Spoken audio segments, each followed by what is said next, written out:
Sure. I mean, other than Infinite Wealth, I think that my other time, actually, it's sad. I have even more time in this game than Infinite Wealth.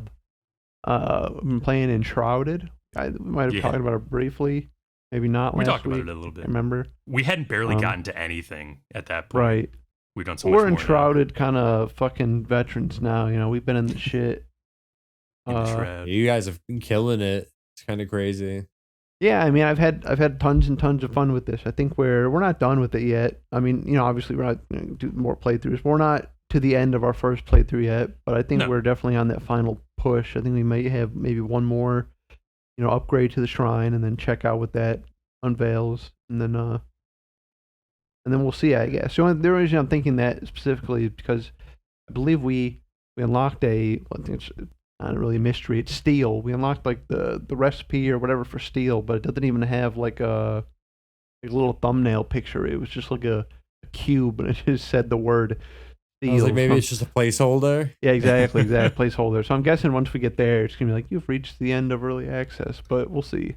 And I know there are also Um, places on the map deleting that your say something world. like, or just like empty, barren because they're not. No, I think there are. I ready believe yet. I haven't. Yeah, I think I haven't gone up there myself, but I think if you go to the north or the mountains, I think it might say something like you've reached the end of the early access area.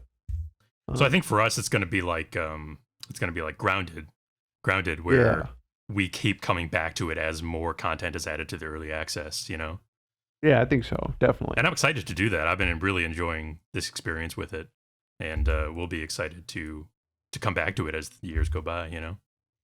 Certainly, I dabble in survival games, Grounded included, and since Valheim, I don't think I've reached quite that high yet. We've played Small Lands, very fun one. Grounded. Um, I didn't play The Forest too, but even watching them guys play, and those are all good games. Don't get me wrong, I think they're all worth playing. You like survival, you can play them all. I think Enshrouded is definitely maybe even peaked. I don't know. It's tough to say. It's still popular in the memory. It's but maybe cool. even peaked It's the pretty dang Valheim cool. fun. Yeah. I've been absolutely loving playing this.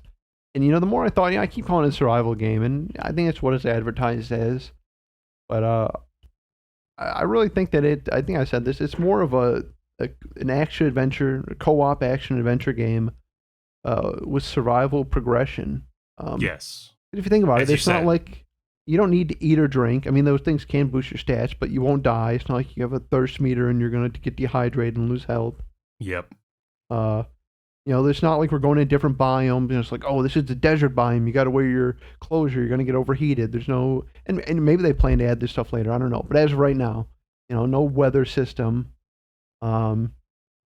Repairing your gear, it doesn't cost, half the materials or anything like that to do it. You just boom, you go to the workbench. Same thing with even building. A lot of crafting games. If you put a wall up and you want to move it, it's either fuck you, tough luck, you just wasted the material, or will be nice and give you half of it back. This game you just get the full thing back. Yeah, for a game that has many areas that you have to like unlock the ability for it not to instantly kill you, and even then it slowly kills you. It's a surprisingly lenient game and a calm one, a chiller variety of adventure survival crafting game than I think others we've seen. Certainly. I mean, you even when you die, you do drop some of your stuff, but nothing in your hotbars. You have Mhm. 2 fucking hotbars. I mean, yeah, I would say it is a survival game, but I would certainly recommend it to people who don't even like survival games. I would say just try it. I'm not gonna recommend. You're not gonna guarantee you're gonna love it, but Yeah. I would recommend it. Uh, The one other thing that I was going to mention about Enshrouded was the bug that happened to us that seemed to be happening to many people, which was we got rolled back at one point. We lost a day's worth of progress, which doesn't seem that bad, but in these early days of like super intense progress, a day can mean whole tiers of progress in terms of the items and your characters and even the world state and your building and stuff like that. So when we got rolled back a day, it like almost killed our enthusiasm, especially John, who had done a huge construction project. But that just shows the power of the game, like how engrossing, enjoyable it is. That as soon as it seemed like it was pretty much resolved, or it seemed like it maybe wouldn't happen again, we could not help ourselves but jump right back in and just get back nose to the grindstone, get back on the horse. Yeah, definitely. And saying that kind of reminded me. So this is an early access game. It comes with all those kind of problems. One thing that it almost amused me about this game is that it has everything we've talked about and praised it for, all these little systems, but then it's missing some of the most basic things that you can like imagine from a game, like the ability. You can only split a stack in half. I cannot just take a certain amount of items and then just give it to me. And there was a few other small things like that, just tiny things that don't like ruin the experience. But you're just like, that's weird. Why is it like that? And I'm sure those things will be added. I'm almost positive. Like they're just too small not to. Yeah, that's funny. And also another thing I've seen very recently on the Steam, I think today, is a security reminder, basically telling people to put passwords on their server and stuff if they want them to stay private. I think it's really funny because obviously we wouldn't do this, but we did briefly kind of mention it as like a good bit. Is just joining somebody's server, and there's no permissions on anything. It's not like in a game like Ark or something. It's another one of those things where it's like a very basic thing they don't have. A game like Ark, if you build something, you can kind of put permissions on who can interact with it or who can break it down or anything like that. Well, Enshrouded, it's just free for all. So you could, in theory, join a public server, run over to somebody's building, just fucking tear it all down, and then just jet out of there. Yeah, the old days of griefing could return.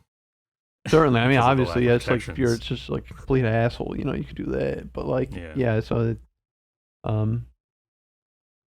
don't know. It's something we have to look into the future.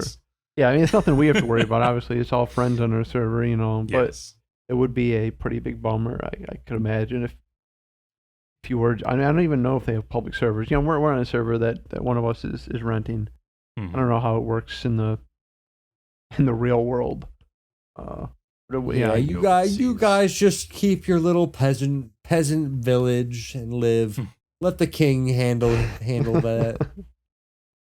Yeah, great. So we're in Love Enshrouded. Totally looking forward to seeing more. It's funny. Right, I think right after Enshrouded had like a little news report. 1 million players reached. I believe Valheim set out a developer blog today. And like, guys, hey, we're still working on our game. It's gonna, it's fucking Ashlands is coming out, please. I love that the 1 million player count announcement got made around the time that the rollback bug was happening. I don't know, right? It was like perfect rolled timing. Back those numbers. Yeah.